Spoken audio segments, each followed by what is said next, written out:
नमस्कार मित्रों। मानव और जानवर के बीच में एक जो सबसे बड़ा अंतर है वह है नाखून और पंजों का।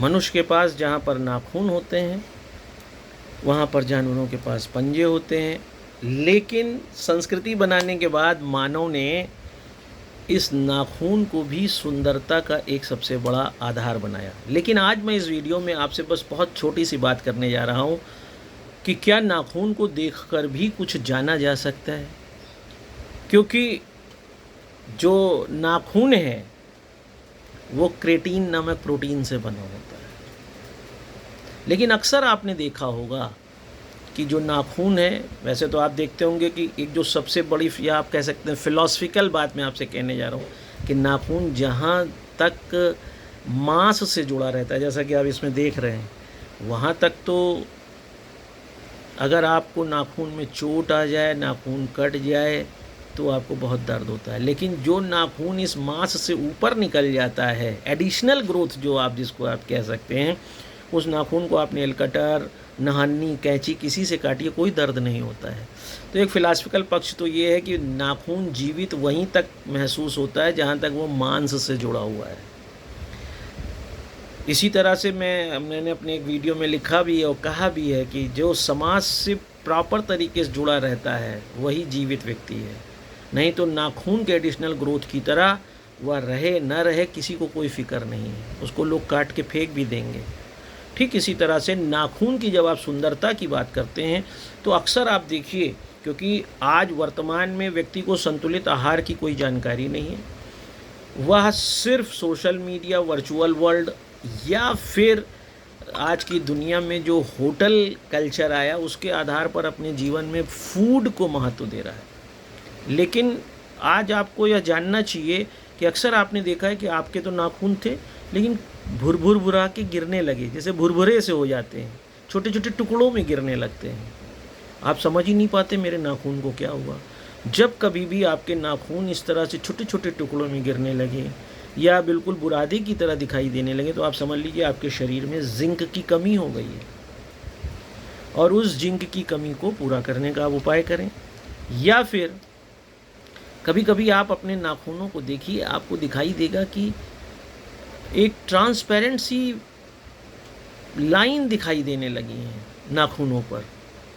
आपको लगेगा कि कई लाइनें नाखूनों पर खिंच गई हैं।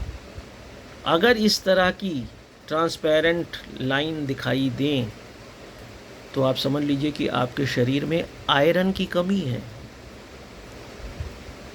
और अगर आपको ऐसा लगता है कि नाखूनों पर कई बार आपने देखा होगा सफ़ेद सफ़ेद सफ़ेद सफ़ेद छोटे छोटे दाग पड़ जाते हैं,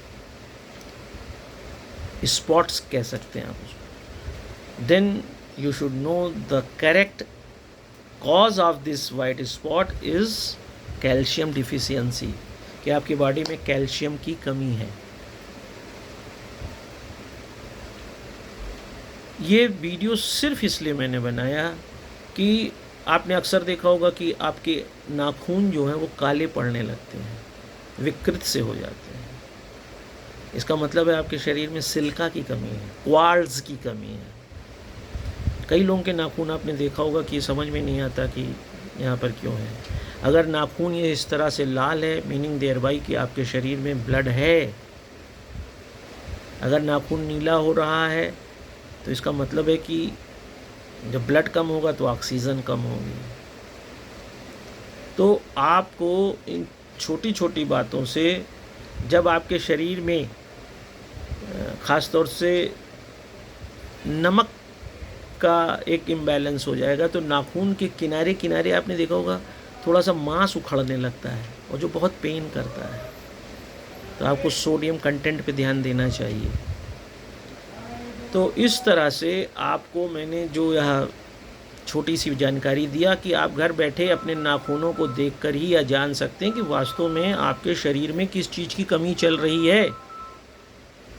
अगर नाखून भुरभुरे हैं तो जिंक की कमी है, अगर लाइन पड़ गई है तो आयरन की कमी है, अगर काले पड़ रहे हैं तो सिलिका की कमी है, अगर वाइट स्पॉट है तो कैल्शियम की कमी है, अगर साइड में छिल रहा है, मांस उखड़ रहे हैं तो सोडियम की कमी है। और इन सब के लिए आपको एक छोटी सी दवा बता देते हैं होम्योपैथ की जाते जाते, साइलेशिया 3x। अगर आप अपने नाखून को हेल्दी रखना चाहते हैं, the best medicine for nails is silicea, या सिलीशिया भी बहुत लोग कहते हैं, 3x। ये टाइटूरेशन है, टाइटूरेशन का मतलब ये पिल्स में पाई जाती हैं। आप इसकी 4 गोली सुबह शाम चूसिए, खाइए नहीं, चूसना है, उससे बॉडी को ज़्यादा फ़ायदा होता है। आप देखेंगे कुछ ही दिनों में आपके नाखून ज़्यादा बेहतर दिखाई देने लगेंगे। जो नाखून काले पड़ रहे थे वो ठीक हो जाएंगे, नाखून स्वस्थ हो जाएंगे। और इसके अलावा हरी सब्जियां बहुत खाइए। हरी सब्जियां आप खाएंगे तो आपको जिंक आयरन सब खुद ब खुद मिल जाएगा, क्योंकि क्लोरोफिल जहाँ पर होगा और रक्त जहाँ पर होगा, क्लोरोफिल में मैग्नीशियम होता है, ब्लड में आयरन होता है, जिससे हीमोग्लोबिन बनता है। हीमेटिन और ग्लोबुलिन से मिलकर हीमोग्लोबिन बनता है। जो सब्जियां आप हरी खाएंगे उसमें मैग्नीशियम होगा। और जिन लोगों ने भी मेंडलीफ की आवर्त सारणी पीरियाडिक टेबल पढ़ा होगा, वो जानते हैं कि ये एक दूसरे को रिप्लेस कर देते हैं। और आपकी बॉडी में जब ब्लड ज़्यादा होगा, ऑक्सीजन कैपेसिटी ज़्यादा बढ़ जाएगी, ऑक्सीजन कैपेसिटी होगी तो आपके नेल्स वैसे भी हेल्दी रहने लगेंगे। हरी सब्जियां खाने से जिंक, मैग्नीशियम, आयरन सब वैसे भी बॉडी में हो जाएगा। तो इन बातों का ध्यान रखिए। और अगर आपको यह नेल्स की सुंदरता के बारे में और नेल्स के प्रति सिंसियर बनाने में यह वीडियो कुछ समझ में आता है तो इसे दूर तक ले जाइए, क्योंकि केवल ब्यूटी पार्लर जाना और डॉक्टरों के साथ बैठकर पैसा बर्बाद करने से अच्छा है कि आप सही जानकारी से अपने घर में ही अपना इलाज करें। और आज की दौड़ती भागती ज़िंदगी में जो फाइनेंशियल क्रंच है उससे मुक्ति पाएँ, घर बैठकर ही आपका इलाज हो जाएगा। तो इस वीडियो को दूर तक ले जाएं, ताकि मैं आलोक चंटिया अखिल भारतीय अधिकार संगठन की तरफ से और नैना दयाल होम्यो क्लिनिक के परामर्श केंद्र की तरफ से जो निःशुल्क परामर्श दिए जाने का क्रम दिया जा रहा है वह चलता रहे। लेकिन ज़रूरी है कि इसमें आप इसे दूर तक ले जाने में हमारा सहयोग करें। नमस्कार।